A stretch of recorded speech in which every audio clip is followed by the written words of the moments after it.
வணக்கம்.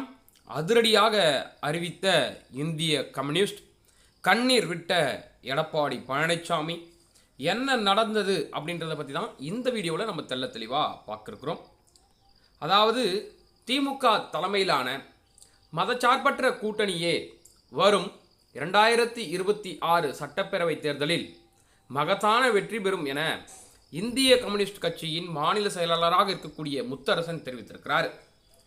சென்னையில் பத்திரிகையாளர்களிடம் பேசிய இந்திய கம்யூனிஸ்ட் கட்சியின் மாநில செயலாளர் முத்தரசன் அவர்கள், அதிமுக பாஜகவுடன் உறவில் இருந்த நிலையில் இனி பாஜகவுடன் சேரப்போவதில்லை என அக்கட்சியின் பொதுச் செயலாளர் பழனிசாமி அறிவித்தார். இப்பொழுது மீண்டும் பாஜகவுடன் இணைந்து இருக்கிறார். அப்படி இணைக்க வேண்டிய கட்டாயம் என்ன? பாஜக அதிமுக கூட்டணி ஆட்சி அமைக்கும் என திட்டவட்டமாக தெரிவித்த மத்திய உள்துறை அமைச்சர் அமித்ஷா, அந்த ஆட்சியின் அமைச்சரவையில் பாஜக பங்கு பெறும் என்று கூறியிருக்கிறார். ஒரு திரைப்படத்தில் நடிகர் வடிவேலு ரவுடிகளை போலீசார் அழைத்து செல்லும்பொழுது நானும் ரவுடிதான் என்று கூறி காவல்துறையினுடைய வாகனத்தில் ஏறிக்கொள்வார். அதே போல பழனிசாமி, நான் தான் கூட்டணி தலைவர், நான் தான் முதல்வர் என்று தன்னைத்தானே அறிவித்துக் கொள்கிறார்.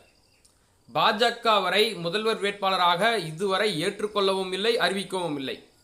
அமித்ஷா அதை பற்றி கூறவும் இல்லை. ஏன்னா அமித்ஷா திட்டவட்டமாக தெரிவித்தார், அதிமுகவிலிருந்து தான் ஒருவர் முதல்வர் அப்படின்னு சொல்லிட்டார்.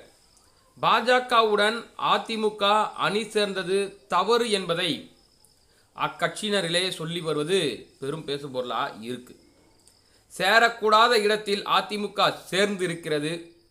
இது இயல்பாக அமைந்த கூட்டணி என்பது கிடையாது. அப்படிப்பட்ட கூட்டணியில் இருந்து கொண்டு கம்யூனிஸ்ட் கட்சிகளையும் கூட்டணிக்கு வருமாறு பழனிசாமி அழைத்து இருக்கிறார். இது நம்பிக்கைக்குரியது. அவரது அழைப்பை நிராகரிக்கின்றோம் அப்படின்னு சொல்லிட்டு முத்தரசன் தெள்ள தெளிவாக பண்ணிட்டு இருக்கார். அவரது கூட்டணி வெற்றி பெறாது அப்படின்றது எங்களுக்கு நல்லா தெரியுது. தமிழக மக்கள் பார்த்தீங்கன்னா அந்த பிஜேபியோடைய மாடலையும் அதிமுக அவங்களோட கூட்டணி வச்ச மாடலையும் பார்த்தீங்கன்னா ஏற்றுக்கொள்வது கிடையாது. தமிழக மக்கள் பார்த்தீங்கன்னா திராவிட மாடல் அரசை விரும்புகிறாங்க. அப்போது திமுக தலைமையிலான கூட்டணி வெற்றி பெறும், வெற்றி பெற கூட்டணியில் கூட தான் நாங்கள் இணை சேருவோம் அப்படின்னு சொல்லியிருக்கிறாங்க. திமுக தலைமையிலான மதசார்பற்ற கூட்டணியே பார்த்தீங்கன்னா 2026 சட்டப்பேரவை தேர்தலில் மகத்தான வெற்றி பெறும். காரணம் என்னன்னு கேட்டிங்கன்னா, இந்த கூட்டணி என்பது 2021 சட்டமன்ற தேர்தலிருந்து தொடர்கதையாகி வருகிறது. இந்த கூட்டணி தொடர்ந்து பார்த்தீங்கன்னா அசுர வெற்றியை பதிவு செஞ்சு வராங்க. இது ஒட்டுமொத்த தமிழக மக்களுக்கும் தெரியும். 2021 முதல் நம்முடைய அண்ணன் எடப்பாடி பழனிசாமி அவர்கள் மெகா கூட்டணி அமையும், முக்கிய கட்சிகள் வரும் என்று சொல்கிறார். முக்கிய கட்சிகள் என்றால் தேசிய கட்சிகள் தான் வர வேண்டும். அந்த தேசிய கட்சியும் பாஜகவை இணைச்சிட்டாங்க. பாஜக இருக்கிறதுல காங்கிரஸ் வரப்போகிறது கிடையாது. அப்படி இருக்கும்போது எந்த முக்கிய கட்சி பார்த்தீங்கன்னா அனைத்து இந்திய அண்ணா திராவிட முன்னேற்ற கழகத்துடன் இணைக்கப் போகிறார் என்பதை திட்டவட்டமாக பார்க்க வேண்டியது இருக்கிறது.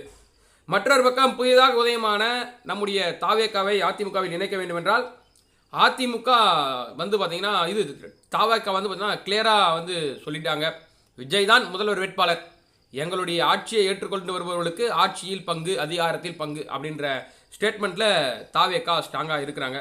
பார்க்கலாம் எடப்பாடி என்ன செய்ய போகிறார், ஆட்சியை கைப்பற்றுவாரா என்பதை எல்லாம் சிந்தித்து பார்க்க வேண்டிய விஷயமாக இருக்கிறது.